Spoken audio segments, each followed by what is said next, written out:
Today, we're playing the role of the Exterminator.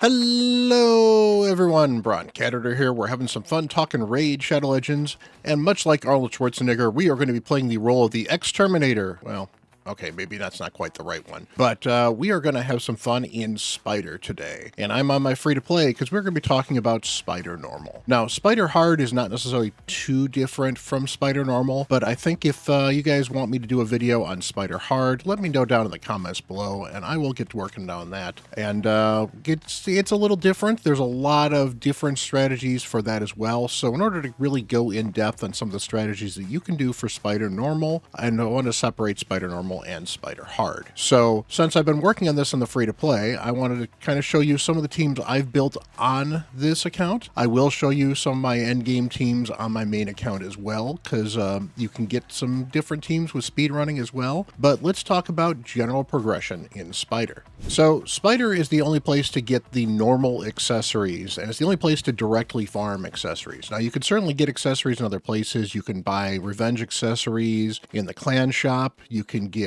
different types of accessories from Clan v Clan. You can get accessories from Hydra. You can get accessories from several different places now. There's several places now to earn them, but the only way to just simply spend your energy and get accessories is still Spider. And accessories have the unique ability to both add a couple of extra stats to your champions, as well as add a lot of silver to your account, because accessories are generally priced at about double whatever the regular artifacts are normally. So what you get is Spider becomes a great place endgame to farm for silver.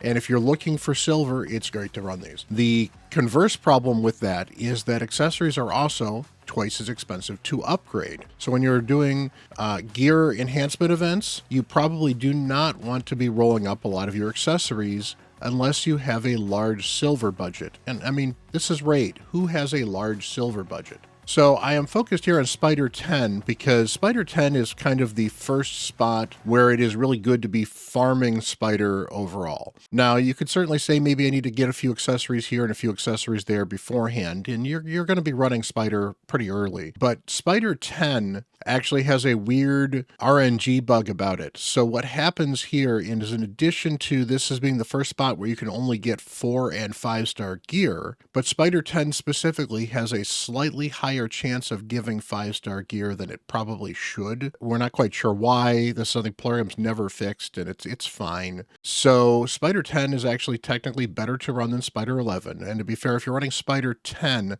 Spider 11 is probably a problem anyway because it is Force, and Force is often very difficult early because all of your starter champions who can carry you through Spider are going to be in Magic. And Spider early is really, really easy. I'm not going to go into great detail with Spider early. The best way to run Spider early game is to simply bring a bunch of AoE nukers and a little bit of healing, and ideally maybe some turn meter control for the boss. You want the boss to not take too many turns if you can avoid it. You want to kill as many spiderlings as possible while doing damage to the boss, and you just want to do some damage to the boss, and you can kind of brute force your way through it. And that's really, honestly, the best way to do Spider. Because what happens with Spider is Spider has the main boss, and then has up to 10 spiderlings that you can have dotted around there as well. So there'll eventually be 11 people total in the fight. And every time you take a turn, 2 more spiderlings drop if there's room for more spiderlings to drop. Now, the spiderlings always run at 150 speed, and the spider always runs at 95 speed. So the spider itself is pretty slow, and you should be able to lap the spider pretty quickly, and speed is certainly one of the better things you can do in this to just make this run safer and faster. But the spiderlings are definitely a little harder to outrun, and you're going to have to deal with them in some way, shape, or form. Early on, just killing them is a great way to go. That's one of the reasons Kale is actually one of the best champions in the game, early game, is because in Spider, when he does his AoE, he gains a bunch of extra turn meter, so he actually takes an extra turn immediately after wiping all the spiders, then can get his other stuff back quicker than the other champions because he actually effectively has 1 extra turn, and so he gets an extra cooldown reduction effectively. So That's great. Alice can be great here. Anyone with AoEs can be absolutely amazing on this boss. That's early. But at some point in time, around stage maybe 17, 18, 19, and definitely once you get to stage 20, the boss starts to change. And what happens is you move from a boss where you have to nuke down the spiderlings and then you can just keep them under control and hurt the boss. It becomes a case of you want to start controlling the spiderlings, or maybe even use the spiderlings to do damage to the main spider. Well, how do you do that? Well, things like stuns and freezes are great ways to control the spiderlings, and ways to use them to do damage to the boss is to burn them. So after stage 20, and it's definitely after stage 20 when you absolutely need HP burn, you need AoE HP burn really to progress in Spider. And that was one of my problems on my free-to-play, which is why when I pulled Tyrant, it opened up Spider 25 for me almost immediately. So as far as stage 20 goes, let's take a look at my stage 20 Spider team. So this was my stage 20 Spider team. I actually never got rid of it, so this has been nice and easy to deal with. I've got 3 champions that control turn meter. Geomancer is here for his turn meter control. His burns and reflect damage are great, but the turn meter control is actually one of the bigger reasons that he's here on this team. The reflect damage, however, does make this go a lot faster. Coldheart has the max HP hit, as well as the turn meter control on that Heartseeker, and having 2 of them is great for this boss. In fact, very early on, you'd often see people with 3 or 4 Cold Hearts running all 4 of them and simply just nuking down the boss. And that's actually a strategy that works very well on 20, because stage 20 is the last stage where max HP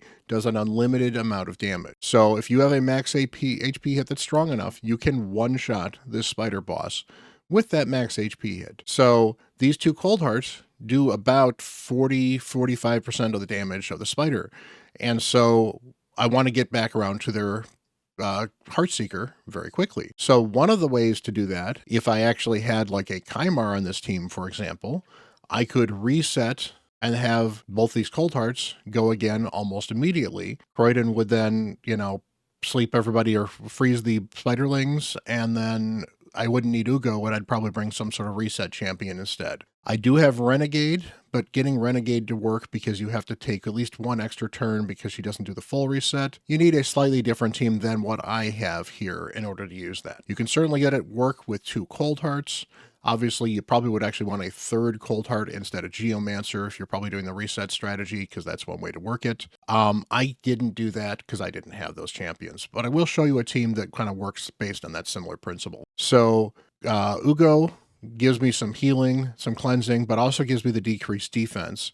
If I had somebody like a Thane where I could get decreased defense and weaken, I might be able to get away without actually needing Ugo from a healing perspective, and I could use Thane to bring the decreased defense and the weaken on the boss, and then use the Cold Hearts, and it probably would be just a little bit faster. So here's how this team runs. We'll let this run quickly. So Ugo should be the fastest, and you get that decreased defense out there. Geomancer should go to put his burns up. Creodin will freeze up all the spiderlings. If he freezes them all, great. If he doesn't, not too bad. Now you'll see here, we've knocked the spider down mostly, and from here, we're just kind of trying to keep the turn meter control down and survive. Now, if the spider gets a turn, and we're talking about the big mama spider, she will eat all these spiderlings, heal herself up on her first turn, and do a big nuke. Now, I'm hoping I can keep the turn meter down, and that's again where Geo is coming handy, particularly because he steals the turn meter. It's nice. So the spider's not going to get another turn, and as we slowly but surely nuke down the spider, as soon as we get another Cold Heartseeker, we should be fine. And Geo's reflect damage gives us a little bit of extra damage cushion, both because it reduces the damage that the spider does,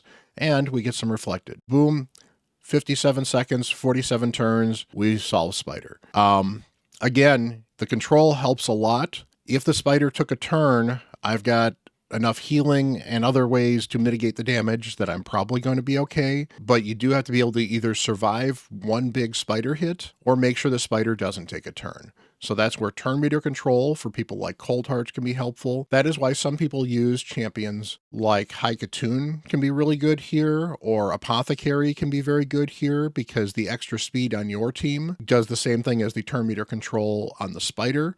You do definitely need to work on dropping the spider's turn meter at some point in time, because there's only so much you can do with additive turn meter to keep the enemy from going. But overall, speeding up your team, hitting the big boss with some damage, finding ways to control the spiders, all good. Now, you don't need a Creodin. You could use anybody with a freeze. Achak the Wanderin is actually a really good option for this, because he will freeze all the little spiderlings and he will burn the big spider. There's a couple different options that work well with this particular team.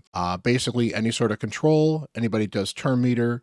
You could use newts for damage if you wanted to instead. You can use basically anybody that hits really, really hard for single target is great for the final nuke against the boss. So talking about more endgame teams, you can practically one-shot the spider with a team like this. So my newt built particularly hard.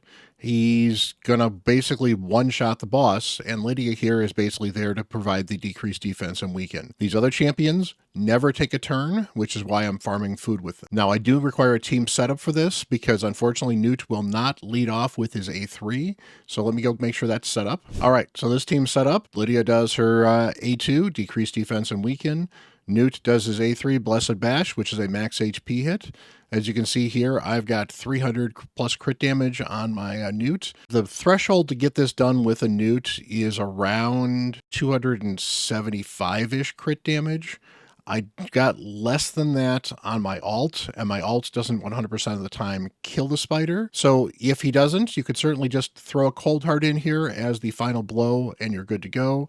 Having the Reaper Blessing is certainly another way to go that can certainly help if you're constantly getting close enough. You just want to make sure that your Newt constantly gets close enough that Reaper is going to make the difference, and if not, you're going to want to run another damage dealer just to kind of clean up the boss. So this team runs really fast. Blink and you'll miss it. We run this here with the presets, and Lydia does her thing, and then Newt does his thing. Boom, boom, boom. Down goes the spider. So there you go. Now, on my endgame account, I'm generally selling pretty much everything here because I don't need these accessories anymore. I need accessories that are the special ones, or I want mythical speed on some of these things. So there's a few pieces I might choose to keep, but I am so swamped with accessories that I'm mostly just selling everything from Spider, because for an endgame account, I'm not finding them particularly useful. So let's go take a look at Spider 25 on my free-to-play, because that's certainly a little more interesting. So strategies for Spider 25. Again, you want to control the big spider. You want to control the little spiders. You want to do some damage to the boss, but you also want to ideally light the spiderlings on fire so you can burn them down. Now, what I'm using here is Tyrant. Tyrant does a good job for the HP burns. Croydian does the freezes, works well. Geomancer is there more for the turn meter than for the reflect damage, although reflect damage doesn't hurt either. And then Cold Heart again is there for the turn meter and some of the additional damage against the boss. Finally, Morgaine is there. She gives me the speed lead, puts increased speed on me as well, although Croydian also does that, or Creodin. He actually does a really good job. I really like Creodin for this particular boss. He doesn't have the 100% freeze that I might kind of like, but because he does all this extra turn meter stuff, and in fact, if you can get the Bell relic, you can actually get some additional turn meter out of him as well. He can really help overall control this boss and get you through this boss. Morgaine also has the extra benefit of she puts fears out, so she can actually put fears out on the spiderlings, which is another form of control. So if for some reason a spiderling is not frozen, they could still be feared, which means they still may not take a turn, which protects me against the spiderlings just a little bit. Now, overall, these spiderlings are eventually going to take a few turns, because this is going to take some time, because the spiderlings need to take turns to burn down the boss. So what eventually happens is somebody is going to get damaged on this, and generally it's going to either be Cold Heart, because she tends to be one of the weakest people on the team, any bad affinity champions, so you might hear the term off affinity tank sometimes. Sometimes a champion who is a bad affinity can actually be a helpful boon here because it can be a champion you don't mind losing. So, for example, a more accessible team, if you don't have Morrigan, might be High Katoon in that first spot to give you the increased speed. She does have decreased speed on her A1 as well, which could be very helpful. She has a turn meter drop on her A2, or A3, I should say.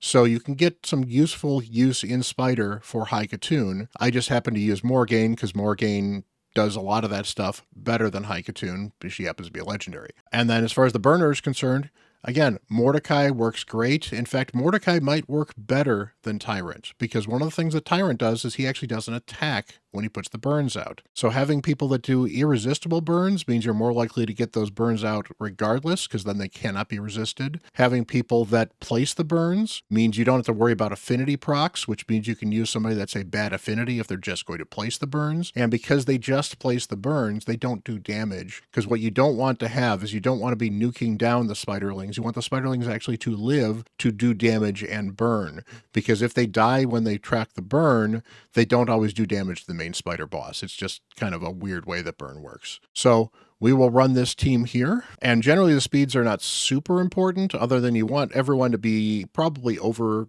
190 to 200 speed, because the spiderlings, again, are all 150 speed.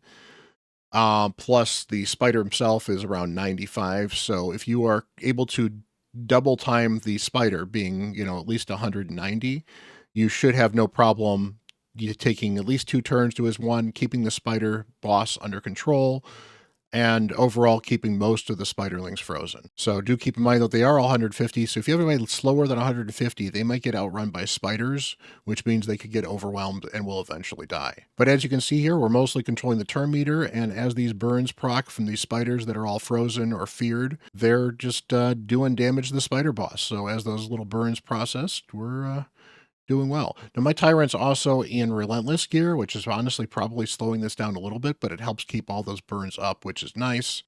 Cold Heart gets one of her max HP hits, which is great. Now, Cold Heart down, but again, we've got enough burns out there with the spider that we're not worried about it, because from here, the spider should die just from all the burn damage. And nope, that's not going to be it. There we go. So, minute 20 takes about 63 turns, and it works pretty safe. So if you want to speed this up a bit, well, that's where Burn Ignition comes into play. All right, so this is the building of a speed team here. So there's a couple different champions you can use here, but these are the ones that we are using because they happen to all be built properly. So we go in here. We don't really need to worry about controlling the spiderlings with this team, because it should be everyone takes a turn and the spiderling is dead. So Heartseeker, you lead off with this. Cold Heart happens to be the fastest on this team. This is not a heavy damage build, but this is enough damage to do the job. A little more crit damage would probably make this a little bit better. The spider does have to take a turn, or a spiderling, I should say, takes a turn to burn down the boss with the final hit. But it does work well. It's nice and fast. Ignatius is got the next person to go. He's got the burns. Again, you want your burner to go second, because you want your burner to have every spiderling out there. The first time the spider sets up, it will have 2 spiders left to drop. Actually, 4 spiders left to drop. So the first person takes a turn, 2 spiders drop, they take a turn. The next person goes, 2 spiders drop, and then they take their turn. So Ignatius takes his turns when the final 10th spider drops, gets the burns on everybody. Cecia can ignite the burns. Theodore can ignite the burns. He extends them as well, which means that we can ignite them 3 times. And this team, everyone is, going to speed through this pretty quickly. So we get this run down. You probably could put somebody up there that has an aura, just so you don't get that stupid award. And, yep, Cold Heart does her Heartseeker. We get the burns out, we get the burns out, we ignite the burns, and a couple spiderlings might need to take a turn. Oh, we didn't quite do it. So a little more damage on Cold Heart, and this team is in the bag. But, this is not going to be a problem, because at some point in time when that spider takes a turn, or, maybe somebody else does it. There we go. No, it's not. There we go. So a little longer than it could be done. As you can see, I've run this in 6 turns and 9 seconds. That was actually the previous run here. Runs nice, runs quickly. A little more damage on Cold Heart, and you've got that as a less than 10-second team. So that is easy Spider 25 hard. So, as far as the speeds are concerned, again, you just need everybody to be faster than the spiderlings. So, honestly, this entire team could be 155 to 160 speed. These champions are built for other content. That's why they are 250, 260, 270 speed. But for your account, if you get 3 burn igniters and the burner and somebody do a little bit of damage as the last hit, you can run this team. It'll be fast, and as long as everyone's over 150 speed, you're in great shape. So that is farming Spider in a nutshell. Again, I didn't have a lot of specific numbers in here because honestly, you need to be faster than the Spiderlings is the general goal, and the rest of it is all having enough accuracy and having enough champions to do what you need to do for the Spider mechanics. Now, as far as accuracy is concerned, you do want about 200 accuracy for level 20, and you want about 225 to 240 accuracy for, I usually aim for 250, but 225 is a good number for the boss to make sure it's very consistent on 25. So, hey, hopefully this helped you out. Hopefully you can annihilate the spider, get those spiders eradicated. It is a, it's a fun dungeon because it's actually kind of nice to be able to speed through those dungeons quickly, and it's one of the easiest dungeons very early to speed run through. So hopefully this has helped you figure out how to build a spider team, figure out the mechanics of it, and just make it somewhat easy to understand. Doesn't matter if you're using burns, doesn't matter if you're using, well, it doesn't matter if you're using fears, it doesn't matter if you're using stuns, it doesn't matter if you're using freezes for the control. The idea is you want to control the spiderlings, throw burns out, hit the spider, figure out ways to have the spider take damage while not taking turns, and it's a great boss to kind of figure out those kind of strategies. So hit that like button, hit that subscribe button. I make videos like this all the time, and I love your support. I would love to hear your feedback down below. What kind of teams are you running in Spider? Are you using similar strategies? Do you have something I didn't cover that maybe I should cover? Let me know, and much love, guys. Have a wonderful day, and until the next video, I'm Bront CatHerder.